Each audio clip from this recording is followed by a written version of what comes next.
Okay, so we are back on schedule, a little late, but back on schedule.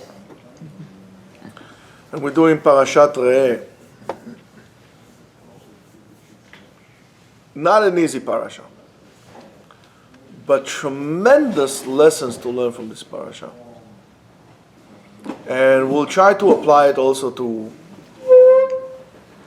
what we are going all through throughout the year, and especially during our times here, and certain phenomena that we all experience. So, one of the things that give a person a great motivation to invest, to do things, to progress, to work hard, is understanding, or the understanding, that what he's doing is really making a difference, and it's really something good, and it's important. It would be very rare to find a person that is going to bother to work hard, to labor, to toil, or doing things that he knows that the influence is not that great or not that important. So as a result of that, most of the people go and they look for doing big things or big extravagant things. And it goes again to all what we say. We always talk about going to like those crazy vacations, spending thousands of dollars, instead of just like doing something small and meaningful with your wife or your husband at home, and with a fraction of the price, but much more meaningful. But everybody wants this like big, and it goes to wedding, it goes to everything that we do in life.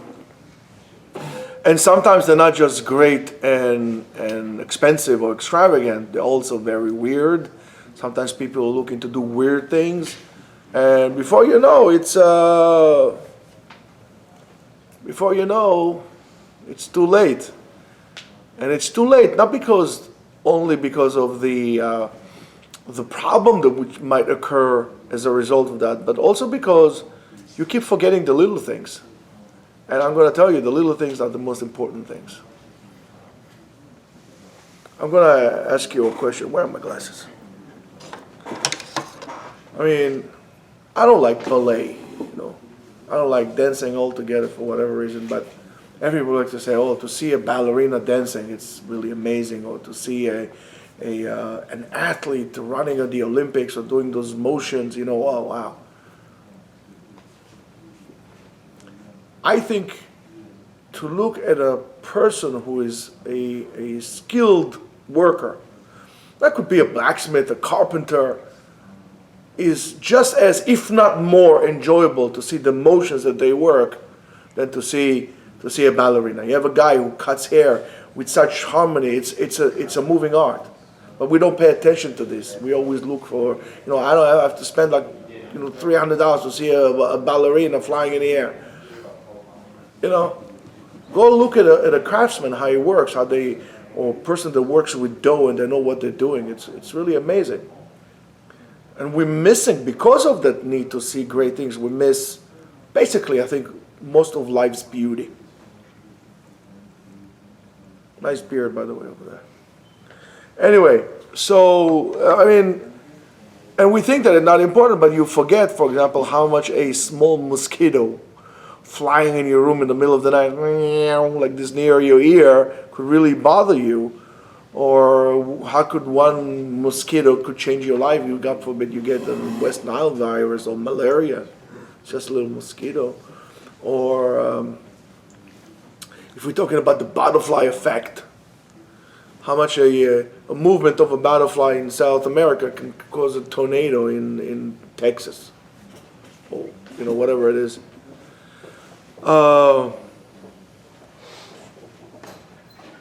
So one of the most difficult parashiot and more harsh parashiot in the Torah is this parasha, Parashat Re'eh, and a topic that we usually neglect and push to the side, and that's called the Ir Nidachat. What's the Ir Nidachat? Subvert city? Subvert city, that's right. Subvert. So Ir Nidachat is a city that has an extreme concentration of idol worshippers, and then the Torah comes and commands us to do something that is not like the Torah, commands us to come and kill everybody in the city, and to burn all the looting of the city, and not to have any remark or memory of anything like this. And of course, we're talking about maybe one of the most severe punishments that the Torah can give us, that it comes as a result of a avera, of a violation, that is probably the highest level, which is rebelling against God, rebelling against HaKadosh Baruch Hu. And that rebellion is called Avodah Zarah, but Avodah Zarah of the masses, like a lot of people, when it's out in public. Of course, the question is, how do we get to such a state? What is the cause of event that leads us to come to a place that the whole entire city is going to be a bunch of idol worshippers? I'm talking about Jews. We're not talking about Gentiles. I'm talking about Jews. Not Briut. How do we get to such a level from a general point of view, as a group, as a city, as a society? And how do we get to this point, to this state as individuals? And I don't think there is a difference between the two. Because a society is built of individuals. And if a society is corrupt, most likely each individual in it, or the majority of the individuals, are corrupt. We always blame society and so on. So we live in that society. We got to be super careful. And as I just told you before we started, I saw those differences in Israel. We're coming just back now from Israel. You have those extremes. In one hand, you have unbelievable Jews there. I mean, unbelievable beauty. I can't explain to you. I really cannot explain to you. Such kindness, such hospitality, and then on the other hand, you have an extreme, like Tel Aviv, like crazy lunatics over there. Don't forget. But a certain trend of individuals will form and change the society. So, how do we get this? I think there are two ways to do so. So let's try to compare ourselves to, it will be easier to get ourselves from the society point of view. And let's try to apply a model of a workplace. And in that workplace, we're going to be the managers who try to assess the dynamics of the workers, and maybe they will help us to come to this. So I think, as I said to you, there are two, what I think, to my humble opinion, two main reasons to bring us to this state, to that place that we are talking about. So, how we as managers could really tell if our workers really perform their duties appropriately? Well, the answer is it's an easy question, and the answer is very easy. And we could look at the charts. Look at your Excel spreadsheets or any other tools of measurements that you have over there. And that's a very technical questions of quantity and how much you produce. What's the quality of what you produce and how much you produce. And you see, if you're not producing, people are not doing what they're supposed to be doing. There's a quota that you have to meet, and so it's very simple. But if you're going to ask yourself a different questions, do our workers love their job? Do they really like what they're doing? And that is already a much more complex question than that before. Because that you just measure, you see how much resources you put in, how much you're getting, production at the end. But this is a very complex question. And we all know, it's clear to all of us, the importance of what I call the love of our workers to their job or what they're doing. which is not just like you can't compare a person that works because he has to work rather than a person who works because he wants to work. My grandfather, alav shalom, my mother's father, was in his 80s, and he had to move to my uncle's kibbutz because he couldn't stay alone. He wasn't seeing well and so on and so forth. He insisted on working. He worked in a factory. He, at his age, developed something that made everybody work faster. You could hardly see he was working, And then when they put him in a nursing home, he went to the social worker and said to her, listen, I just can't do that. I need to work. I need to feel productive. I need to do something. How many people like to work? You ask people, oh, what do you want to do? I want to retire. Oh, you haven't started working yet and you want to retire? Why? Oh, if you don't like what you do yourself and everybody else a favor. Don't do it. Do something that you like to do. Ask yourself, what do I like to do? And sitting down doing nothing, listen, it's not going to work. How do I know it's not going to work? Because most of the people complain the Shabbat is too long. Here's you have a chance to do nothing, and you complain. So don't tell me you're looking for pension. You just don't like what you're doing. So if you don't like what you're doing, change it. Because you're affecting everybody. Remember the butterfly effect that we're talking about? You're affecting everybody around you. Because if you don't like what you're doing, you're coming to work with an attitude that is contagious to everybody. And you're poisoning the air in the place.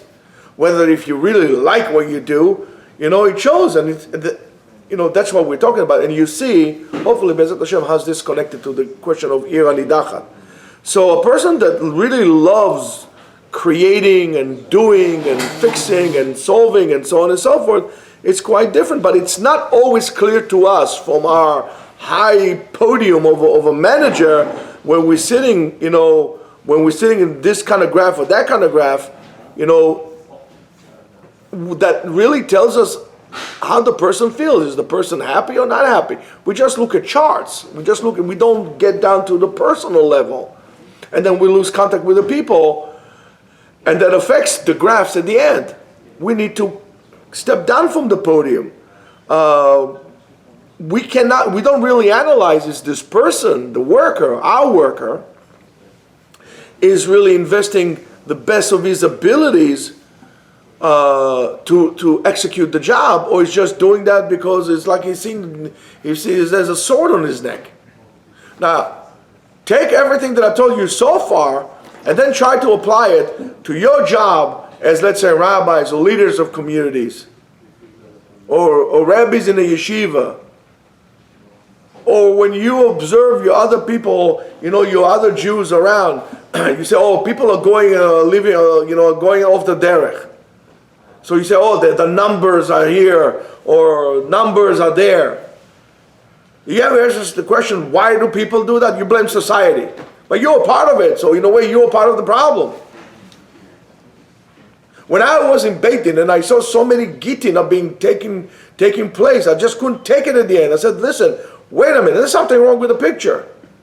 And I said, well, how far can I go with this to fix the problem? I said, well, it has to start with education. It has to start, and that's why I left that aspect of Torah life, and I end up with you guys. Because I saw it's a problem of education, problem with communication, and so on and so forth.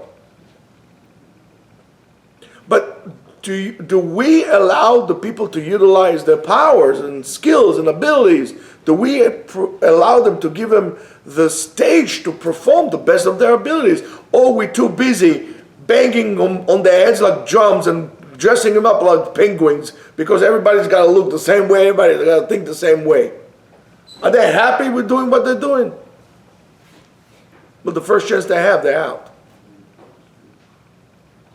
The model is the same model. The interaction with people is the same interaction of people. Whether it's a yeshiva, whether it's a shul, or whether it's a business. There's somebody in the head, and there are people underneath, And there has to be a proper allocation of power. Or it could be the same thing as your family. And Sam Chevy's beard a little bit. Don't think I didn't notice. So, a vessel or an instrument that would allow us to assess appropriately the amount of love that the people have to what they do is really allow us, we should allow to, as I said to you before, come out of our comfort zones as sitting on that beautiful armchair that you have in your office, looking at the, whatever, 12th floor that you're sitting there looking at the views, to think you're like in a movie, to get out of your comfort zone and really to get down to the people. Stop looking at charts, stop looking at numbers, and start looking at people. Stop looking at people. I always wonder about the stories, they tell you once there was a king, who, by the way, where's Jonathan talking about a king? About a king or this, and always a king about that was dressed up like a vagabond and hang around the city to see what the people think about him. Because, and I never understood this. Okay, look, what does kings have nothing else to do? Why do you dress up like a homeless person? But the thing is like this. By the way, we're always busy putting so many masks on ourselves that the only time we're going to be real is we're going to cover our own identity and disappear and really see what we really are about and what things are about if we put them in. And I think that's one of the reasons of Purim. If you don't really see who I am, that allows me to act the way I really am. Right now I'm busy putting up a mold or fitting a mold that I think that you have of me and so on and so forth. The internet. The internet. What about the internet? It's the mask. Maybe. But then on the internet, everybody takes pictures of themselves, so I don't know what to tell you anymore. So, you need to really try to go down and see what the person in front of you is feeling right now. To see what's wrong, how they're feeling, and what's going on.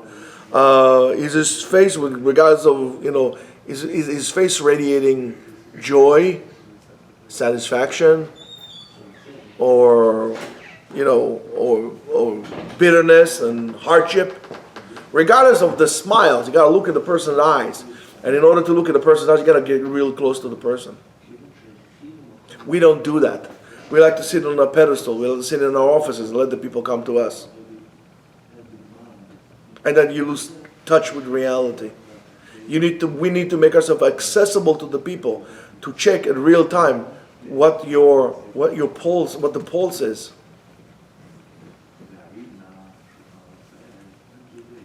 And if we don't do that, it's never going to happen. And that's how we're going to, that's how we lose people. So when HaKadosh Baruch Hu commends the person, for example, to give tzedakah, there's a mitzvah in the Torah to give tzedakah to the poor people.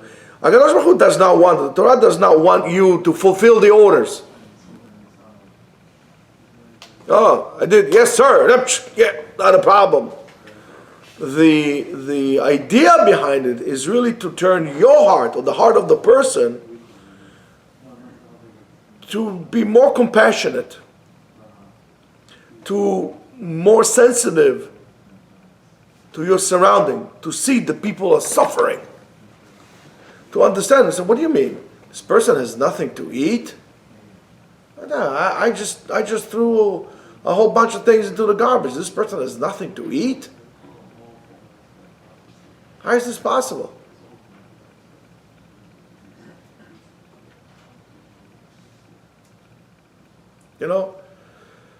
In Israel they have a lot of fruits and vegetables and stuff like that. Expensive now. But when they close the markets, they put everything into the garbage. To see people going to the garbage and taking food to eat? When you're flying to Dubai, or to Crete, or to, Turkey, all you can eat, and those people have nothing to eat. And you see the vegetables, people who sell vegetables on Fridays, how they take the carts and they actually put it there because they know people would come and take it. So when HaKadosh Baruch Hu tells you, go collect money, go give people money, I want you to get off your pedestal and go feel the pain of the person in need. He doesn't want you to fulfill the orders.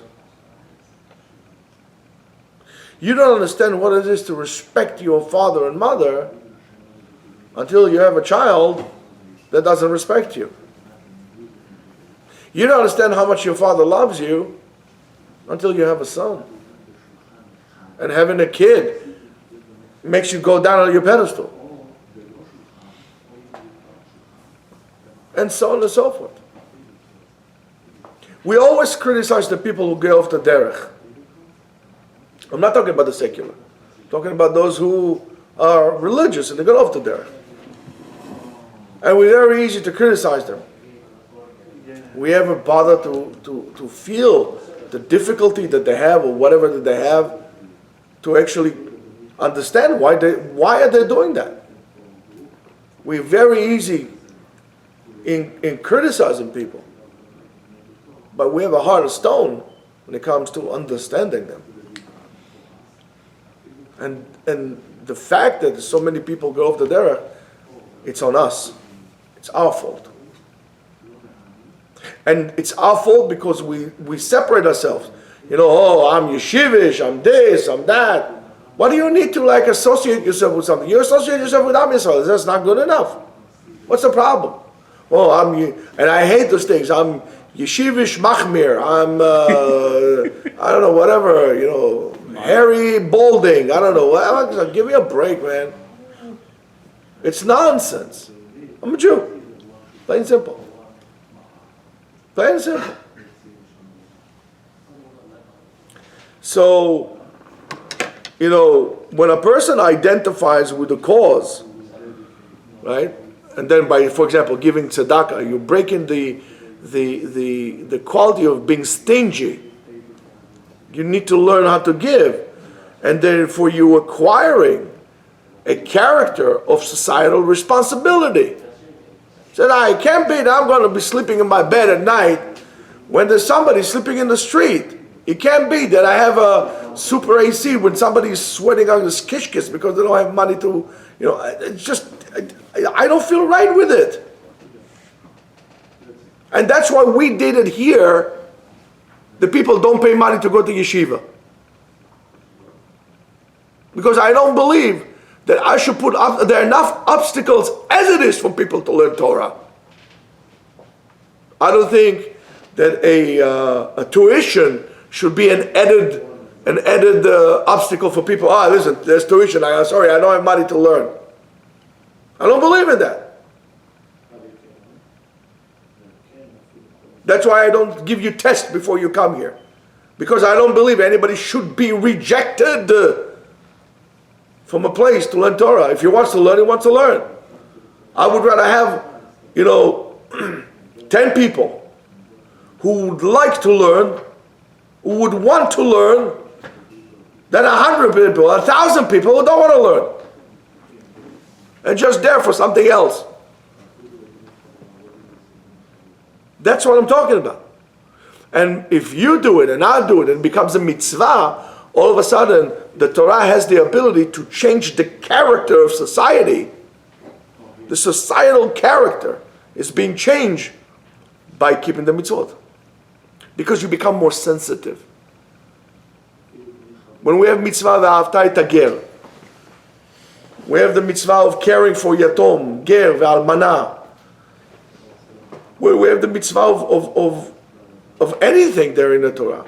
You see your guy that you hate, some guy you have some beef with, unloading his donkey. Go help him.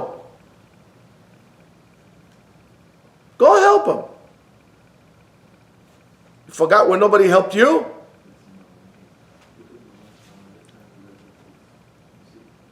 When you have an occasion, you want everybody to come. I'm not saying you should go to every occasion, but at least, go to some. And we learn this in the Gemara in Ketubot. So, if we're going back, into that, so when a person identifies with the cause, it teaches us that he's acting from an internal thing. And the reason why people leave Judaism is because they don't identify with what the Torah is asking for them. They don't feel connected to the Torah. So as going back to our model, there's no internal process in that. It's all superficial. And those who feel very strongly, spiritually, internally connected to Judaism, these are the guys who are never going to leave it. Those are people who did only superficial Judaism. These are the first ones to snap out. Now, as call it managers, we need to pay attention that our workers really identified with what our company goals are, or bylaws, or whatever it is that we're doing. Otherwise, it's going to be a fifth column. You're not going to make it. We need to teach them and to show them, for example, what is our company does good with humanity. And then they're going to identify with it. Do we do this to people? Do we teach our people to be proud to be Jews? I didn't say arrogant. I said proud. Do you feel proud to be a Jew? Or you don't feel proud to be a Jew? Listen, I tell you, I was in Amsterdam. There's a bunch of Jew haters there over there. I work with my kippah, and you see how people look at you. It's like I came from Mars. And I had to daven in the airport, and what am I going to do? I'll put the tefillin on.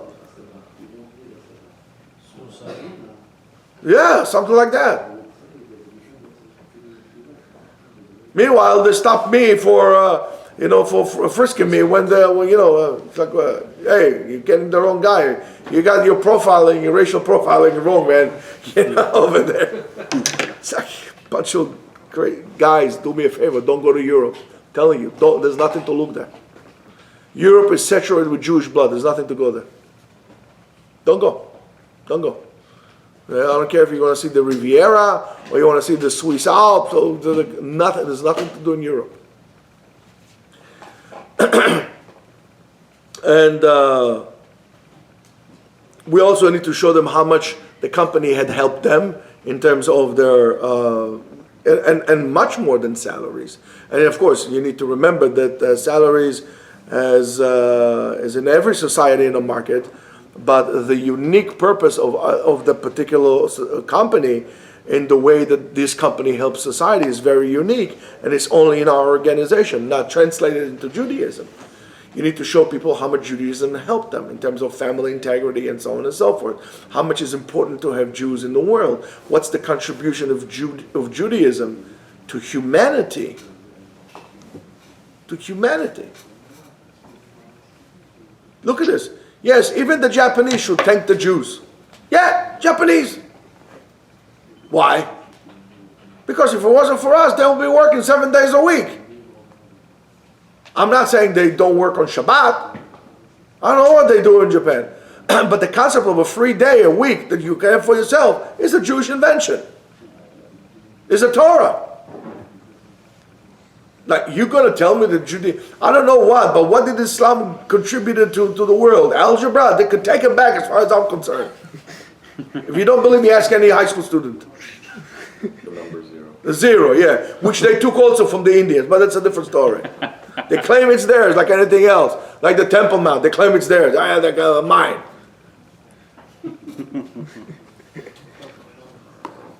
Anyway, so that was one.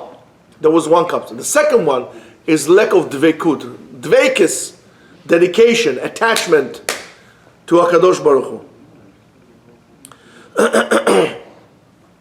And Rabbeinu Bechaye has few explanation on the concept of dveikut, and Rabbeinu Bechaye has another one. It says, the one I want to look at is the one he says, uvo tidabkun. You will attach yourself to him. According to Rabbeinu Bechaye, we're not talking about a specific mitzvah, and this which I've been telling you like all the time, but rather with establishing a certain attitude towards HaKadosh Baruch Hu and to Avodat Hashem altogether. And that's what he writes. I'm quoting. You should reach a level that you're never going to even think about going out and going off the derech or not doing a mitzvah. You should reach that stage. What the custom of the world is when the servant is under the hand of the masters, even if the master or the boss was good and compassionate with him, he always wants to break away from him. And he wants to be free. That's what he says. You should attach yourself to him. That you should strive yourself to get closer and to serve Hashem more and more, and you should not desire to break away from him.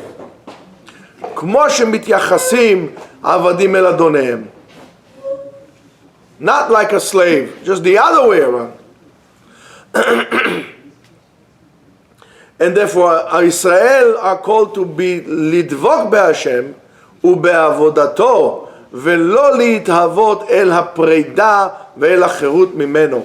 Don't strive to break away from God, or break away from serving God, or doing God's will in the world. Just the other way around. Now, he says the idea is not to educate the Jews to be slaves, and to give up their freedom. Because HaKadosh Baruch Hu says, you are free. You're a free nation. It doesn't mean to be a slave that you have no choice or anything like this. But the intent is really to educate them to the understanding. And I'm quoting, Ki avodato hi hachirut ha'amitit. Working, serving God is the ultimate freedom. So therefore, על זה נאמר, Chazal told us, אין לך בן חורים אלא מי שעוסק בתורה. So all those idiots who tell you that they want to be free and not to serve mitzvot, I ask that, idiots, because you are not free. The chirut ha'amitית, the absolute freedom, is your ability to choose, and you choose only when the Torah gives you to choose. Look, in the world outside, 95% of Americans have one form of vaccination or immunity for COVID. Then we still have restrictions. We still, are punitive against people who didn't get vaccine. He didn't want to get vaccine. He doesn't want to get vaccine. But you're going to, what's it, the tennis player, I forgot his name. There's a tennis player that they don't want to let in, even though 95% of Americans, because he didn't get vaccine. Why? Why do we need to have masks on the train? For what? I don't wear one. For what? I don't wear one. You don't wear a mask? On the train. You should all the time, even without COVID.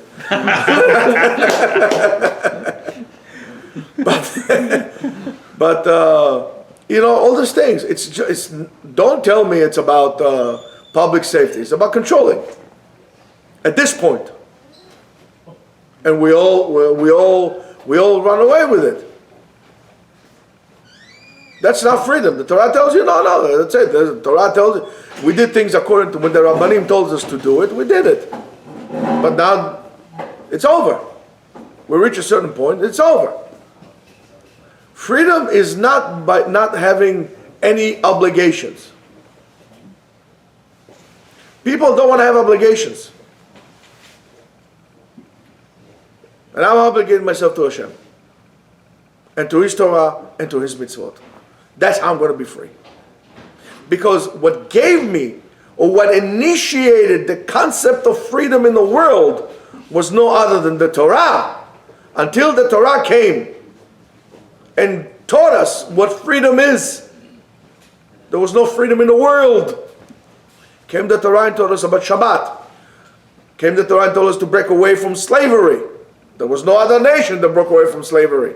Maybe one guy was a runaway slave, but not a whole entire nation. And what would this freedom manifest itself in? To go and worship Hashem. Not to smoke hookah and get drunk all day long in the streets. That's not freedom. That's not Woodstock. Woodstock was not freedom. And that's something you need to understand. So the ultimate freedom is to do so. Because what society calls us freedom is actually enslavement. And that's what we see today. Today, with all this freedom, you're free to do this and freedom to do that, there is more control and regulation of the individuals than there was before. I don't know why nobody thinks about those things, but that's the reality. So, coming now to the question of this, how do we deal with this ira nidachat? So the Gemara in Masechet Sanhedrin, Daf Ayin Aleph, has a very, very unique point of dealing with those dinim that has to do with the ira nidachat. Rabbi Eliezer, that was one of the greatest Tanaim during the time of the destruction of the temple, holds the following: that if one of the houses in the town, in the city, there was a mezuzah, the whole declaration as a city, as a ira nidachat, is being cancelled. Now, everybody in the city is an idol worshiper, or there's a 95% idol worshippers. They're doing, I don't know what they're doing, Woodstock. But one guy and one door has a mezuzah, okay, the city has been saved. What's wrong with you, man? What's wrong with you? How is this possible? And what I'm telling you now, Rabotai, is divrei chizuk, for you to understand what you're doing. And the whole thing that I said until now is just an introduction to what I'm going to tell you now. To be mechazik you, to strengthen you up. And it says, that mezuzah, according to Rabbi Eliezer, one little tiny mezuzah is enough to save a whole entire city that is filled with avodah zarah, with idol worshipping, from being burnt, from being destroyed. And his reason is that you cannot gather the whole entire possessions of the city and burn it, because you're not allowed to burn God's name that appears in the mezuzah. And this din of Rabbi Eliezer is very surprising and is very wondrous. And one of the greatest things that you could take it and learn from it, it has to do with the power of light, the power of good, to the power of bad, to the power of a small thing versus the big thing. A guy could have a 2-ton idol made out of gold, and that little mezuzah would save the whole entire city. The small details. And even if the power of the good, even if it's small and it's hidden, it's much greater in what we know and we consider and what most people consider to be important and what we actually believe in. And the power of the little light that sheds a small light, but still a light, into great darkness. The greater the darkness, the more powerful a mesh would be. And it's so much more important from the value that people actually refer to it and actually give it to it.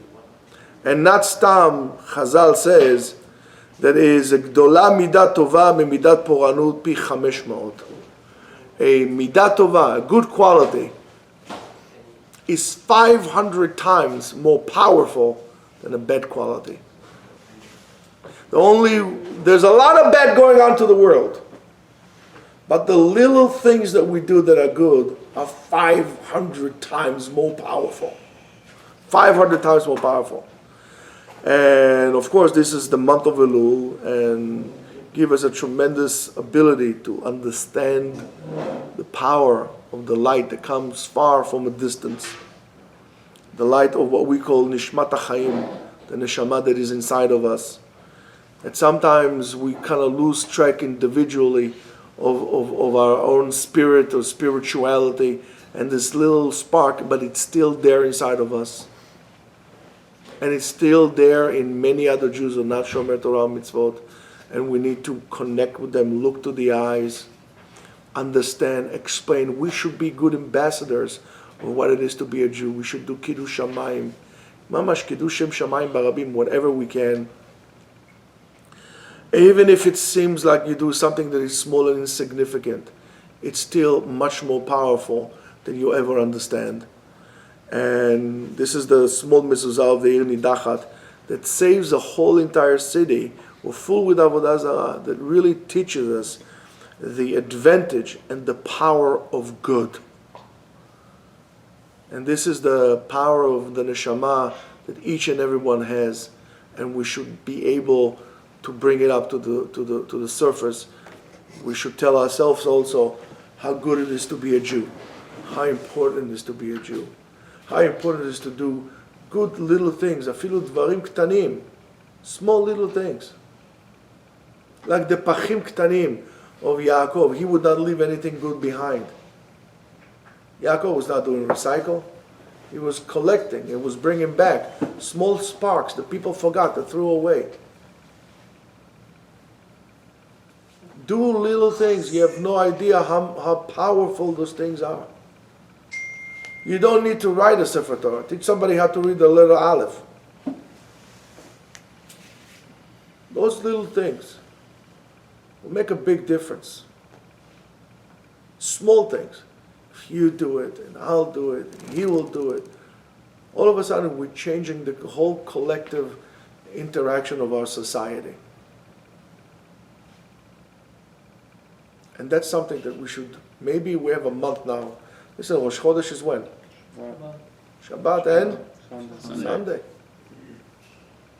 And for me it's good because Shabbat, so therefore it really is a new beginning. So maybe this month, let's dedicate it to become more aware of the little things, of trying to do small little things. Let's try to be a little bit more proud of what we do. Let's understand why we're doing this. Not for the fear of hell or the reward of heaven, but for the power of good that really is engulfed with what we do, that holds in our ability to do so. Be kind. Be compassionate. Give tzedakah, not because it will save you from hell, because it will make this world into heaven. Shabbat Shalom.